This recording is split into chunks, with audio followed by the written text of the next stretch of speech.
자, 오늘 우리에게 주실 하나님 말씀 요한복음 1장 4절에서 5절입니다. 이제 오늘 요 본문 들어가기 전에 지난주 했던 내용이 굉장히 중요한 내용이기 때문에 한번 우리 되짚고 이거 오늘 본문 넘어가도록 하겠습니다. 지난번에 읽은 내용의 핵심이 뭐였죠? 태초에 말씀이 계셨다. 말씀이라는 건 굉장히 추상명사 같은데 성경은 의인화시켜서 말씀하셨고, 그 말씀이라는 게 뭐라고 했습니까? 예수님이라고 했습니다. 자, 그 이유는 뭐냐? 우리가 말, 언어, 이거의 가장 기본적인 기본적 갖는 의미가 뭡니까? 의사소통이에요. 의사소통. 근데 그 기본적인 의미가 좀 확장되고 심화되면은 그 말이라고 갖는 의미가 뭡니까?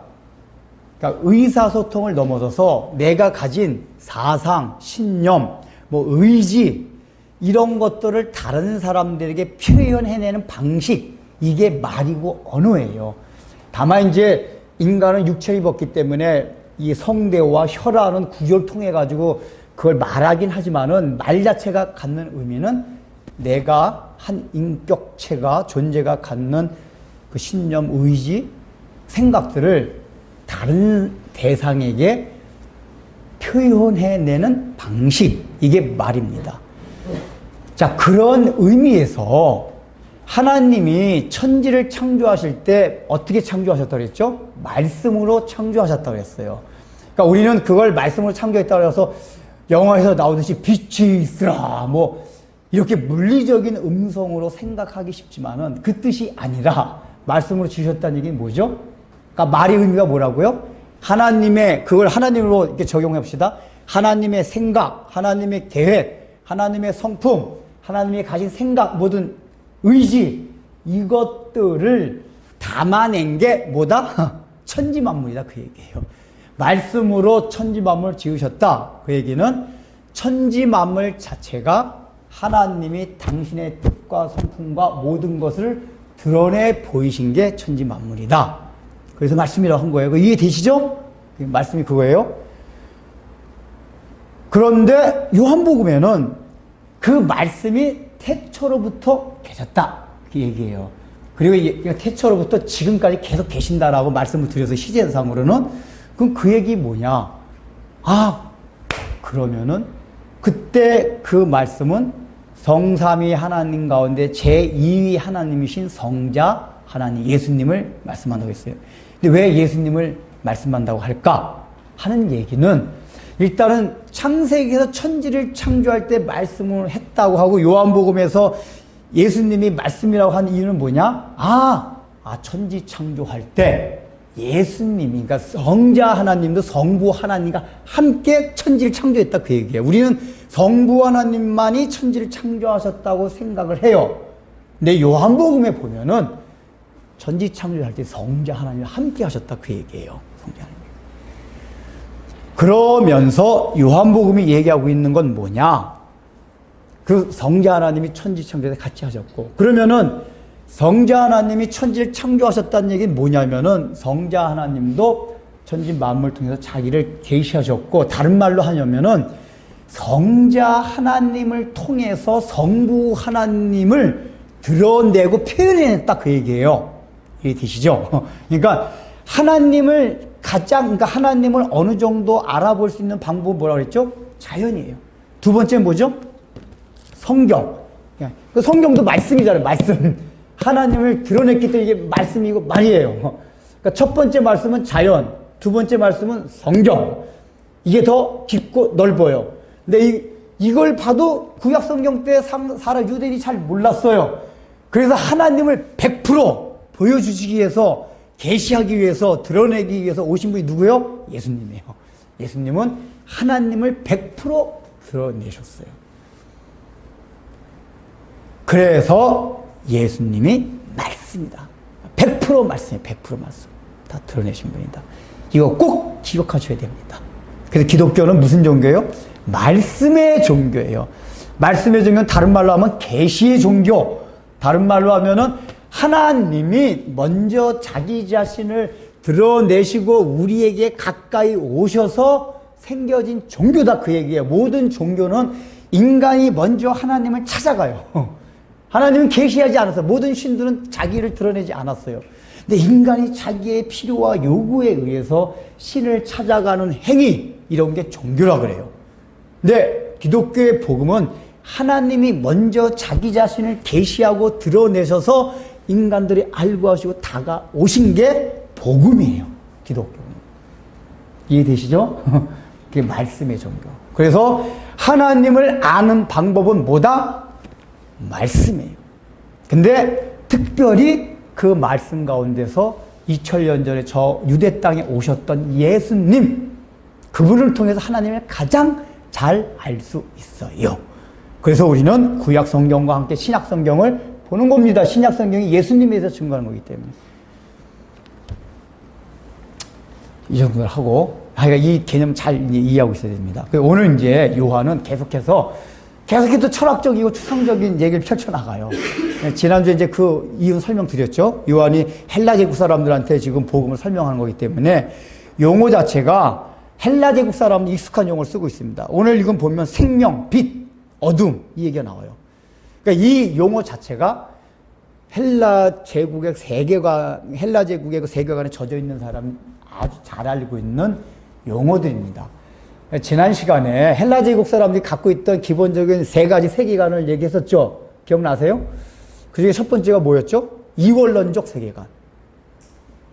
근데 그 이원론적의 영역 가운데 뭐가 있냐? 이 사람들은 빛, 어둠, 그 다음에 선한 신, 악한 신, 이걸 딱 해요. 대립을 시켜요. 그래서 그 사람들은, 우리는 기독교는 뭐죠? 사단은 하나님 밑에 있는 하나님 부리는 피조물이 지나지 않아요. 다만 능력이 영적 존재라서 우리의 능력을 초월하는 능력이 있을 뿐이지 사단도 하나님 피조물이 아무것도 아니에요. 근데 이제 그 이원론적인 세계관에 의하면은 사단, 악신과 선신이 태초부터 서로 대립되어서 싸우는 게 인류 역사라는 거예요. 그다음 마지막엔 선한 신이 악한 신을 이긴다. 조로아스터교도 그래요. 조로아스터교, 페르시아 종교도 그런 사고방식이 익숙합니다. 그러니까 거기서 파생이 되는 게 빛과 어둠이에요. 그 선한 신이 있는 영역이 빛의 영역이고 악한 신이 있는 어둠의 영역이다. 결국은 빛의 영역이 어둠의 영역을 몰아낸다. 이런 식으로 생각을 하고 있었기 때문에 요한이 복음을 설명할 때 빛과 어둠으로 이제 설명을 하는 거예요, 지금. 그런데 너희는 빛을 지난번에 말씀도 막 자기 나름대로 로고스가 지혜 이런 걸 생각했지만 그 로고스는 예수님이셨듯이 헬라 사람들도 빛을 어떻게 생각하냐면 지혜, 인간을 어떤 계몽시키는 요인이 되는 것들, 지식, 윤리, 도덕 이런 걸 빛을 생각했어요. 그래서 그 빛이 들어간 거예요. 인간이 윤리, 도덕과 그 다음에 지혜, 지식이 충만해지면은 인간 세상의 그 어두운 부분들이 물러난다. 이게 이제 이렇게 생각을 했습니다.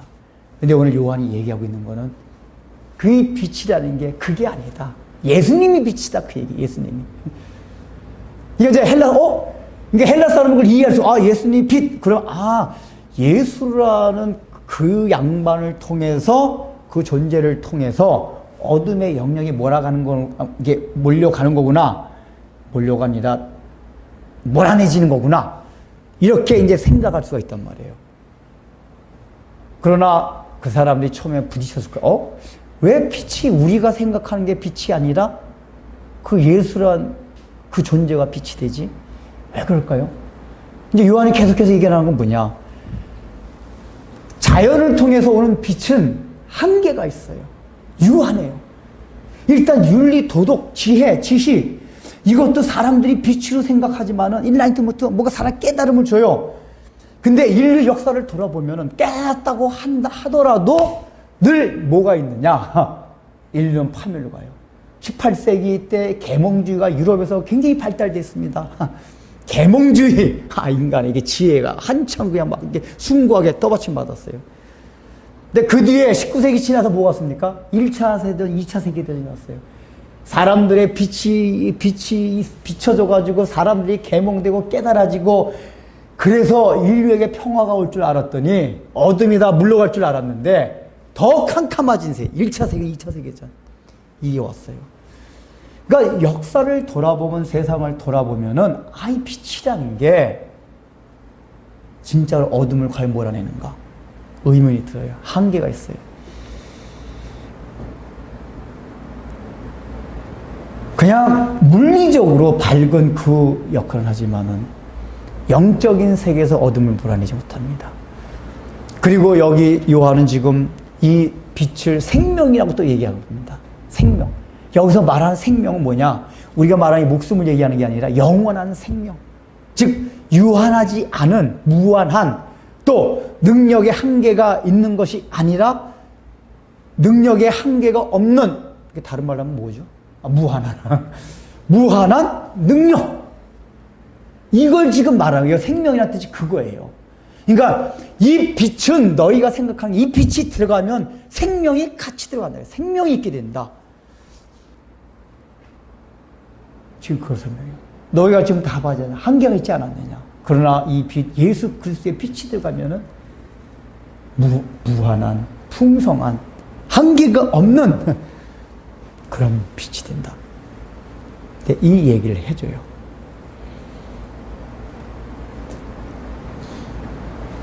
근데 과연 헬라 제국 사람들이 이 말씀을 보면서 저는 처음에 어떻게 이해를 했을까 참 궁금해요.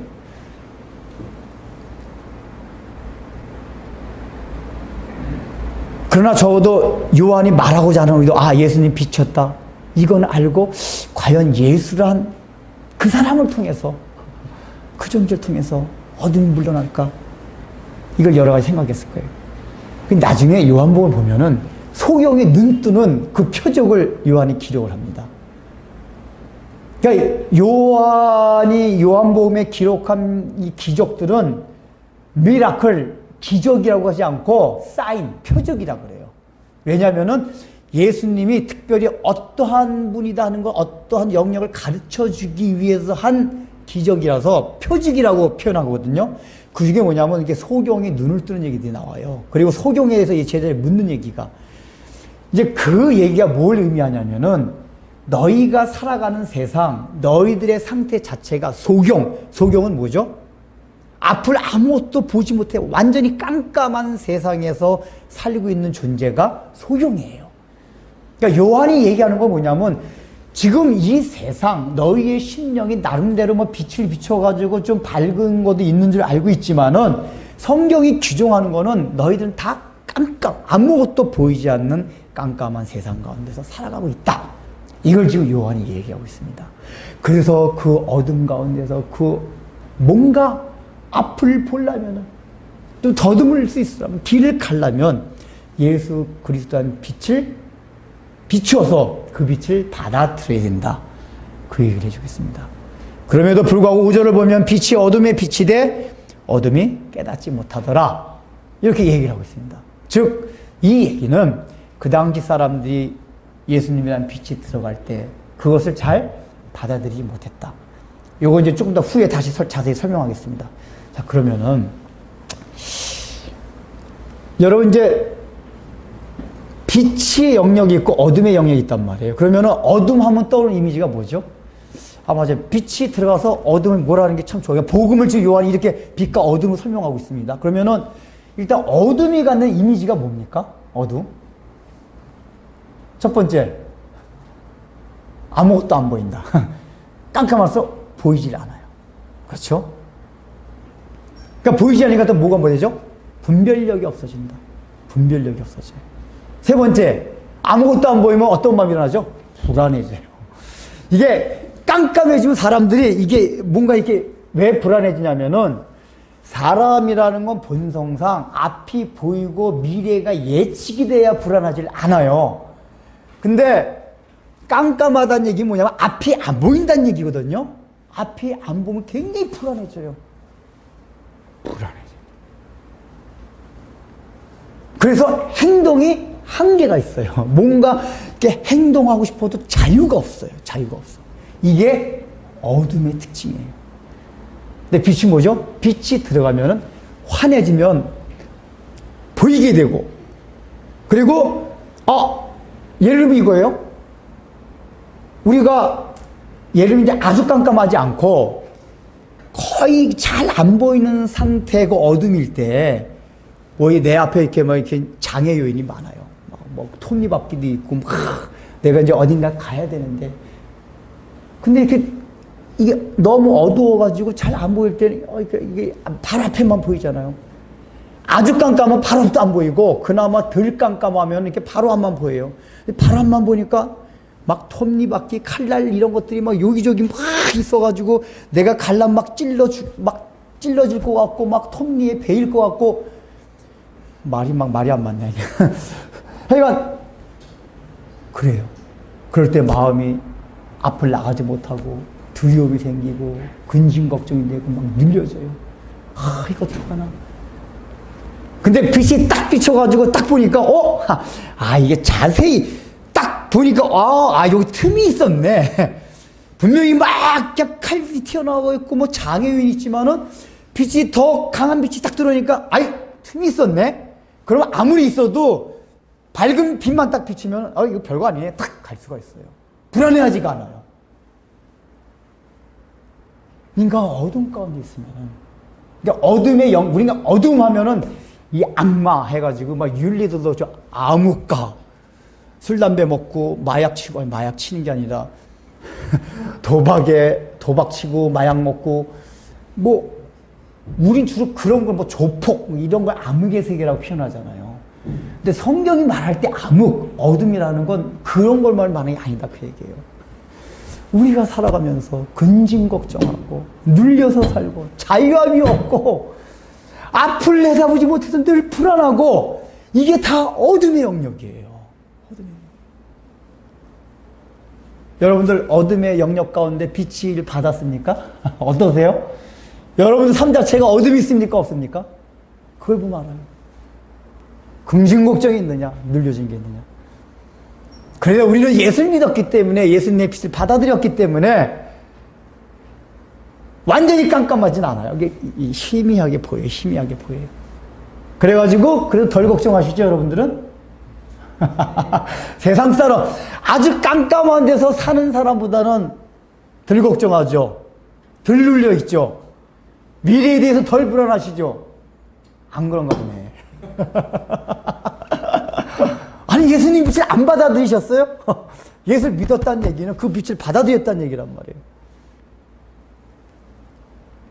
그 목사님 처음에 예수님을 믿자마자 확 그게 탁 그냥 막 광명 그냥 대낮까지 확 돼야 되는 거 아닌가요? 맞아요. 예수님의 빛은 그거거든요. 그래서 이 빛이 어둠에 들어올 때 중요한 거는 과정이 있어요. 처음부터 확 밝아지는 게 아니에요. 그게 이제 창세기에 나와요. 찾지 않겠습니다. 창세기 1장을 보면 제가 창세기 강의할 때 그런 말씀 드렸어요. 우주 만물을 지으시는 과정 물리적으로 다 지은 겁니다. 근데 하나님이 성경을 기록할 때 과학적 사실을 가르쳐주기 위해서 성경을 기록한 건 아니거든요.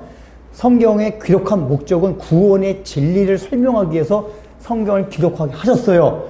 그러나 구원의 길을 설명하는 가운데 과학적 사실도 나오고 역사적 사실도 나오는 것 뿐이에요. 근데 이제 창세기 1장 같은 건 우주 만물을 지으신 물리적인 현상들 하나님 기록하게 했단 말이에요. 그럼 원 목적은 영적 진리, 구원, 하나님의 나라의 원리를 설명하기 위해서 기록한 거예요.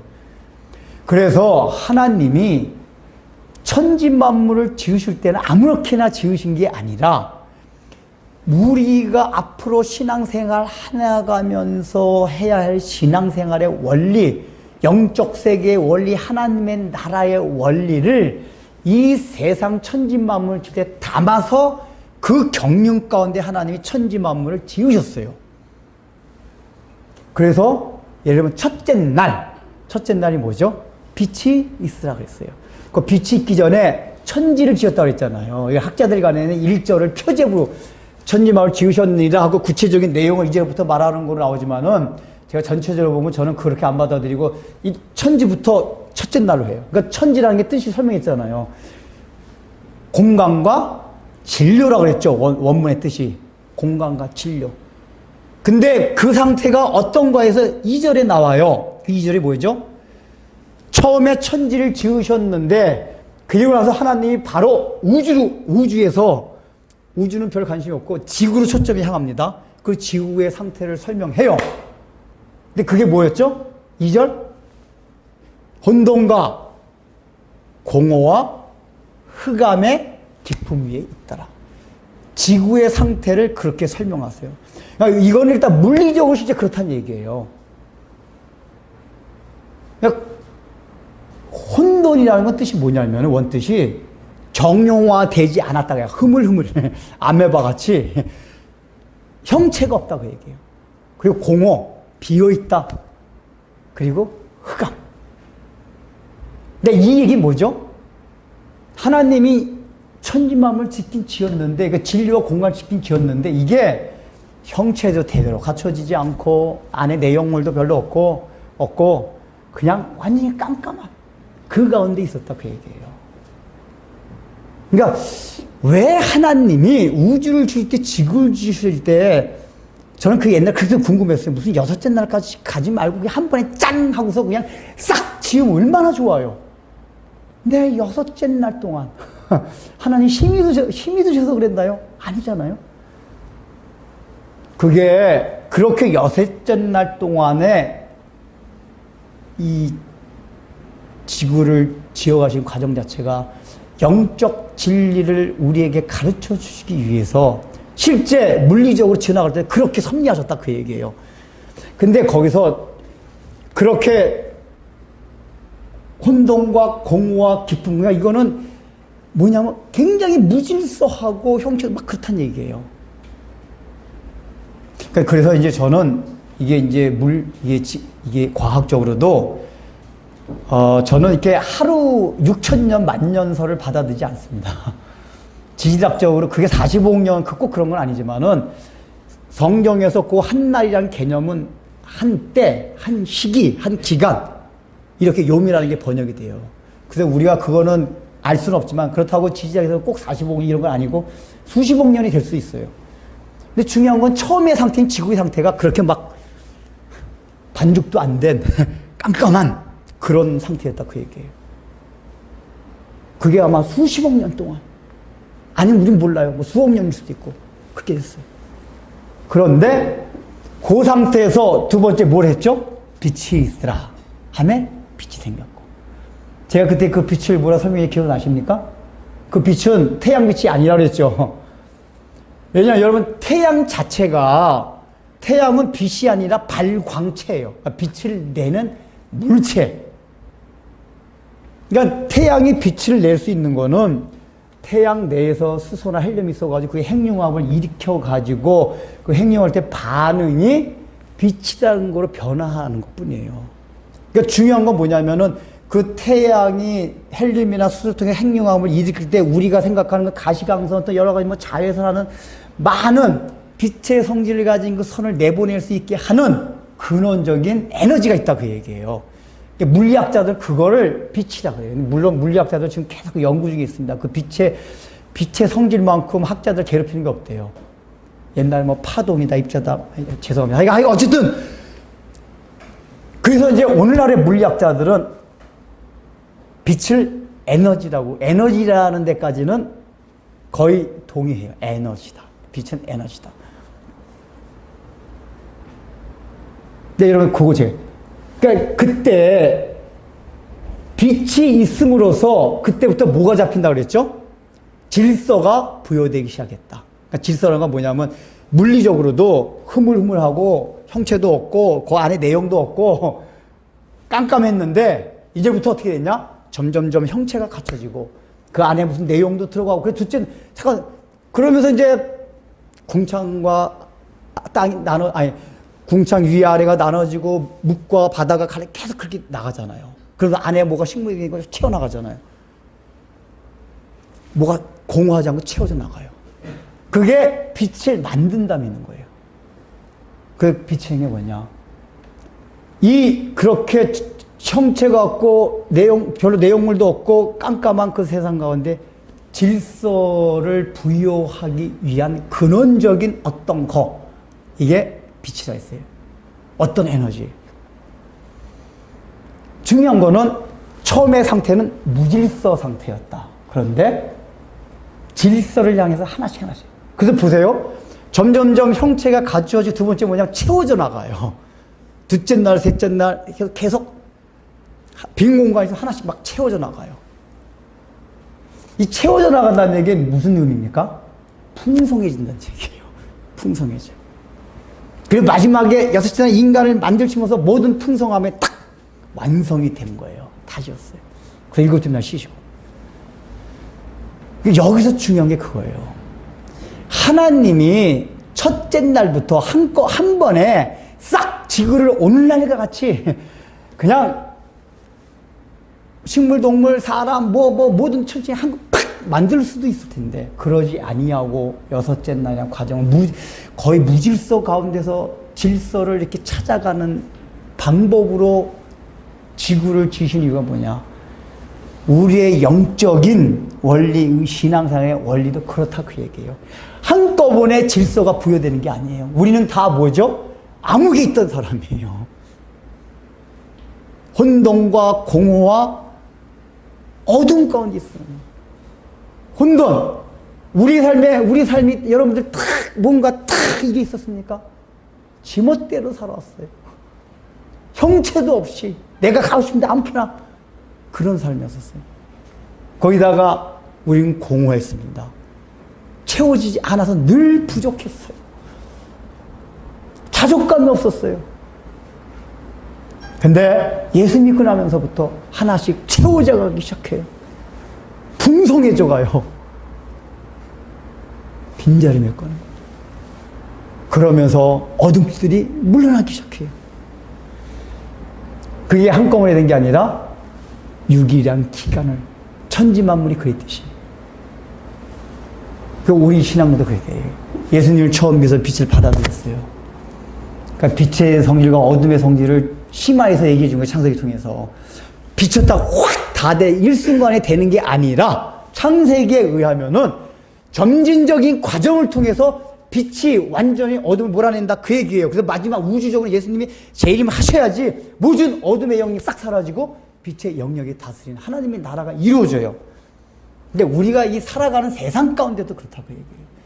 우리가 어둠 가운데 있었다는 얘기 첫 번째 뭐죠? 무질서하게 살아온 거예요.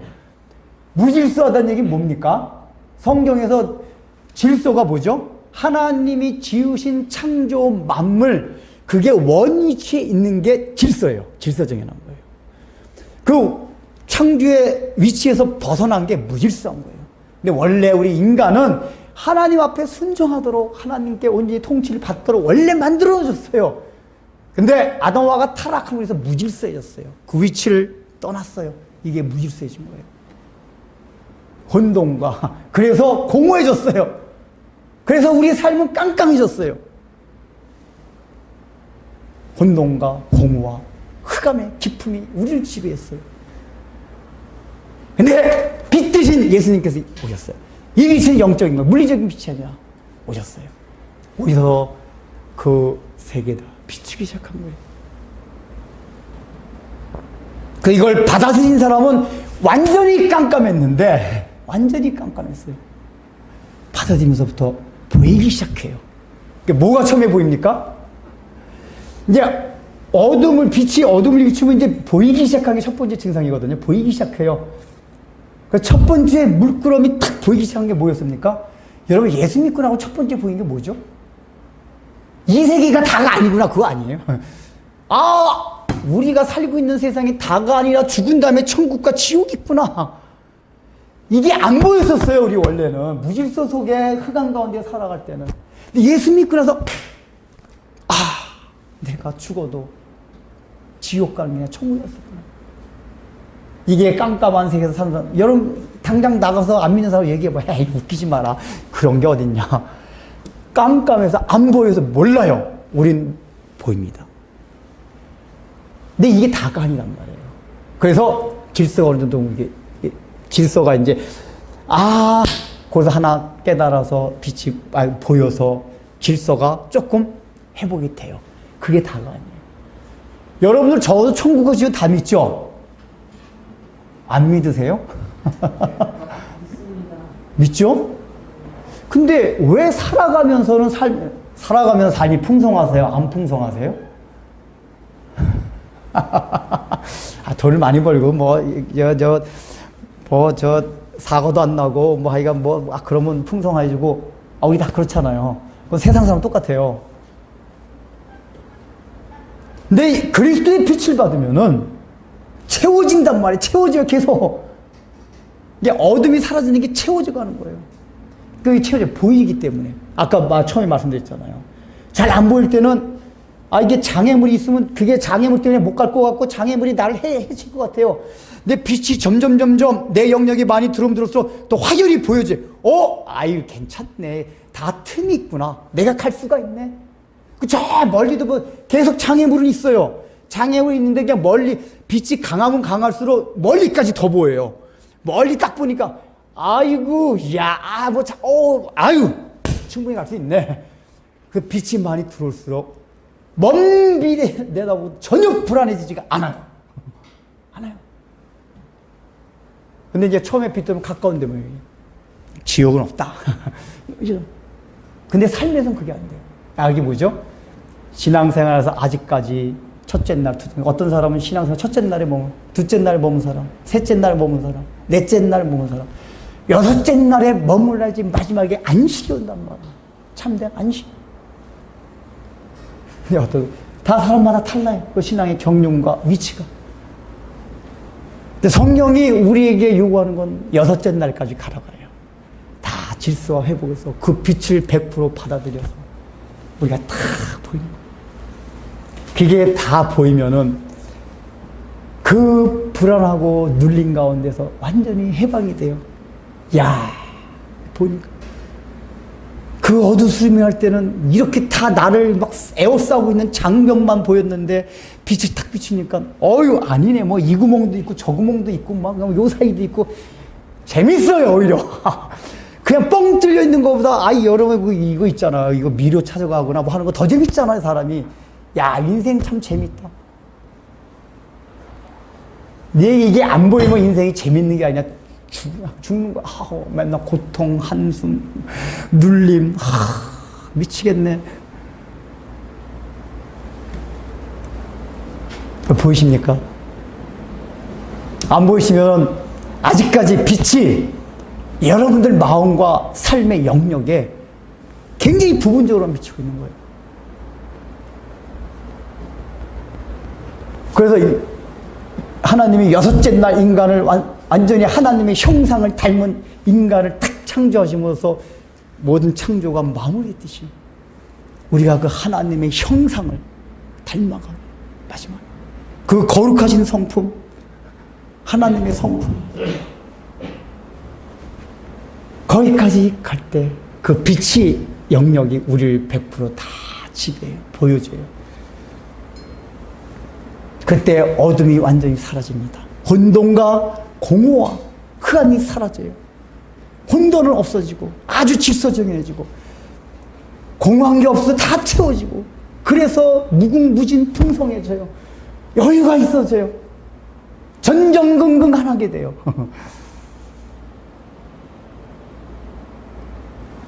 불안하지 않아요.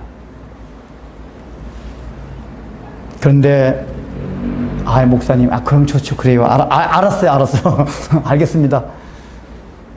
우리 그럼 신앙생활 그렇게 여섯째 딱 완전 채워가지고 질서를 이렇게 계속 부여해가지고 원래 창조, 원래 하나님이 창조하신 그 질서를 회복해 나가.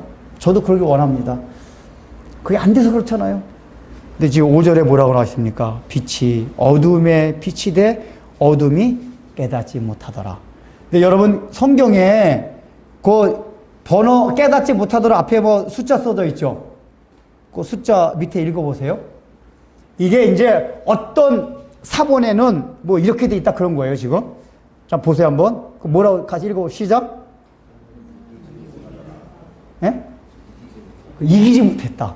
그러니까 원래 이 깨닫지 못하다는 헬라어가 두세 가지 이렇게 용법으로 쓰여요. 깨닫다, 이기다, 승리하다, 감당하다. 이런 뜻인데 번역을 할 때 어떤 성경은 그거를 깨닫다라는 거 번역을 하고 어떤 성경은 이기다 그런 걸 번역했어요. 근데 이제 우리말 번역은 이제 깨닫다로 번역이 돼 있는데 학자들의 의견으로는 그거보다는 이기다라는 번역이 전체 앞뒤 문맥상 더 적절하다라고 얘기를 해서 이제 여기다 이렇게 해놨어요. 그러면 이 얘기가 뭐냐면은 빛이 어둠에 비치는데 어둠이 감당치 못했다고 얘기해요. 어둠이. 이거는 예수님 시대 때 실제 그랬어요. 많은 유대인들이 첫 번째 예수님이 오셨어요. 그 빛을 비췄어요. 말씀을 통해서. 근데 받아들이지 못했어요. 왜 받아들이지 못했죠? 감당이 안 된 거예요.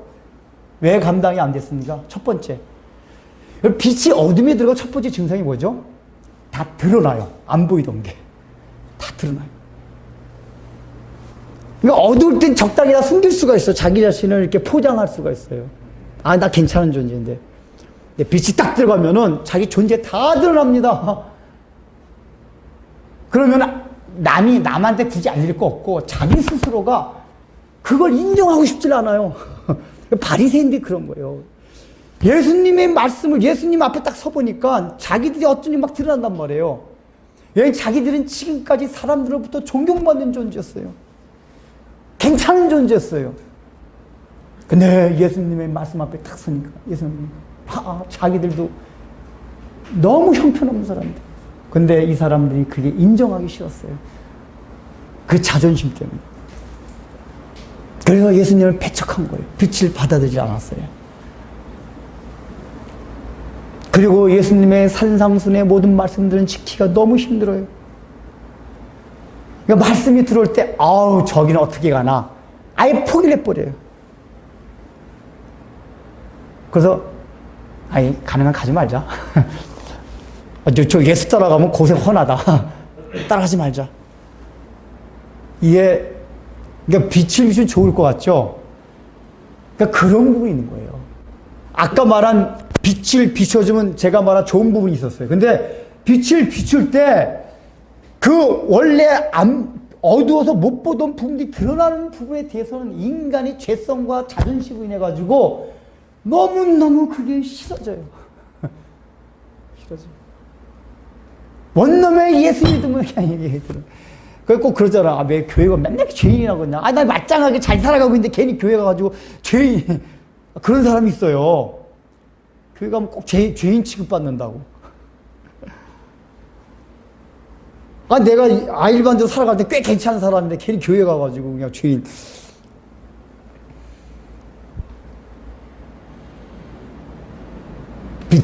어둠이 빛을 감당하지 못해요. 어떤 거죠? 자기 마음에 적극적인 수용의지가 없습니다. 그래서 우리가 이걸 받아들이기 위해서는 말씀 앞에, 그러니까 빛이 아까 말씀이라 했잖아요. 말씀 앞에서 겸손해야 돼요. 여러분 설교도 잘 생각해봐요. 사람들이 참 자기가 이 삶에서 난 이거 절대 고치고 싶지 않고 이런 것들은 아무리 설교를 하잖아요? 그럼 그거 부딪혀요. 그리고 설교를 억지로 다른 쪽으로 합리화시켜요. 여러분도 그런 경우 없어요? 저도 옛날에 그런 경우 있거든요. 저 말씀은 그 말씀이 아니야. 아니면은 100% 확실히 그 말씀 같으면은 목사님이 왜 저런 설교를 하시냐. 성질이 나요. 자기 속을, 왜냐면 막 자기가 이렇게 살고 있는데 이렇게 살면 안 된다는 게 이게 빛이란 말이에요. 근데 그렇게 살고 싶진 않아요. 아니 난 그래도 이렇게 살 거야. 그러고 그 말씀 배척하는 거예요. 그래서 우리는 빛이란 건데 말씀을 통해서 빛이 비춰집니다. 말씀을 들 때 겸손해야 돼요. 내가 힘들고 이 말씀 받아들이면 이래도 받아들여야 돼요. 그래야지 궁극적으로는 그래야지 어둠이 사라지고 우리 삶의 질서가 풍성해져요. 근데 눈앞에 그냥 근시안적으로 눈앞에 것만 보고 저거 받아들이면 나가 싹 드러나면 창피해서 어떡해. 그럼 내 삶이 아니에요. 받아들이면 당장은 힘들 것 같은데 더 멀리를 보게 되고 괜한 먹이 생겨서 나의 삶이 얼마나 더 풍성해지고 깊어지고 넓어진지를 몰라요. 그러니까 여러분 앞으로는 설교를 듣거나 말씀을 볼 때 빛이 말씀을 통해서 나갈 때면 겸손한 마음으로 말씀을 받아들이세요. 우리가 인간적으로 힘듭니다. 저 본성 아시잖아요.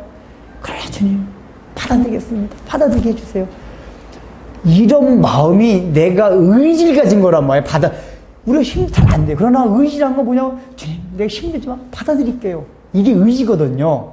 근데 의지가 없다는 얘기는 저는 그렇게 살고 있지 않아요. 딱 처음부터. 이거 의지가 전혀 없는 거예요. 이러면 소망이 없어요. 그냥 어둠 맨날 감당치를 못해요. 여러분들이 말씀을 듣고 성경을 볼 때 여러분 자신의 콕콕 박히는 말씀이 들어와도 겸손하게 받아들이십시오. 수납을 하고.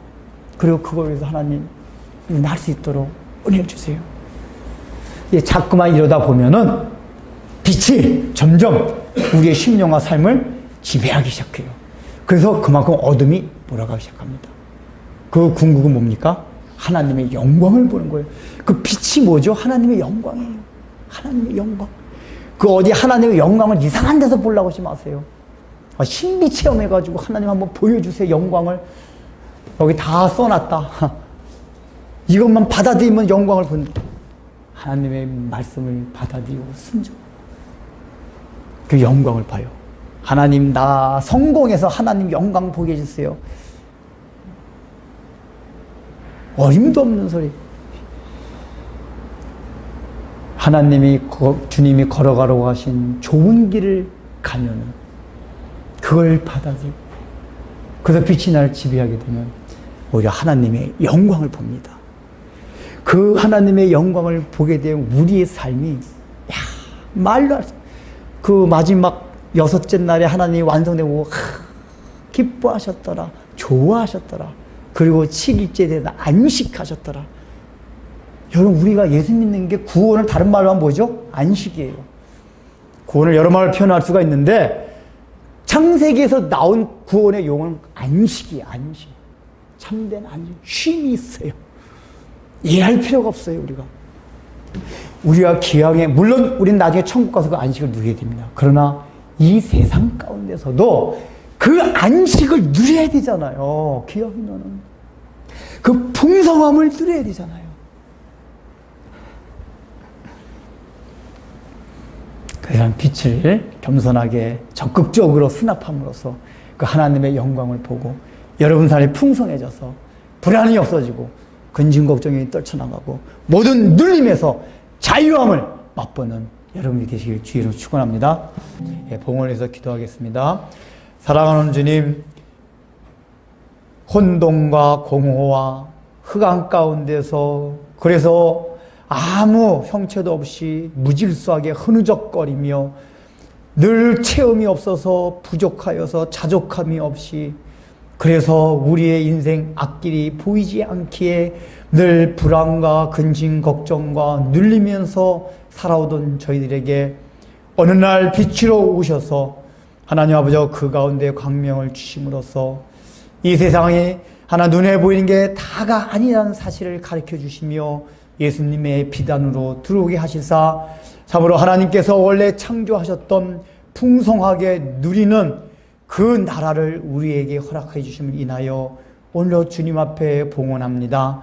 하나님 아버지, 우리가 이 사실을 생각하며 그것이 한꺼번에 되는 것이 아니라 전짐적이요 과정적이라는 사실을 또 한 번 기억하게 하여 주시사 지금 당장 아직까지 완성된 상태의 질서가 잡히지 않고 우리의 삶의 풍성함이 없다 하더라도 이미 내가 예수를 믿고 그 예수님께서 비춰주시는 빛을 받아들였다면 이제는 내 마음에 그것이 자존심이 상하고 하나님 아버지 그것을 감당하기 힘들고 하나님 아버지 그것이 너무 힘들 것 같다 하더라도 겸손한 마음으로 그 빛을 마음에 받아들임으로써 내 삶에 내 심령 가운데 어둠을 몰아내고 그래서 내 삶이 풍성해지고 내 삶이 불안해지는 것이 아니라 내 삶이 오히려 하나님과 동행하며 기뻐하고 즐거워하는 그런 삶이 될 수 있도록 저희들에게 복을 내려 주옵소서.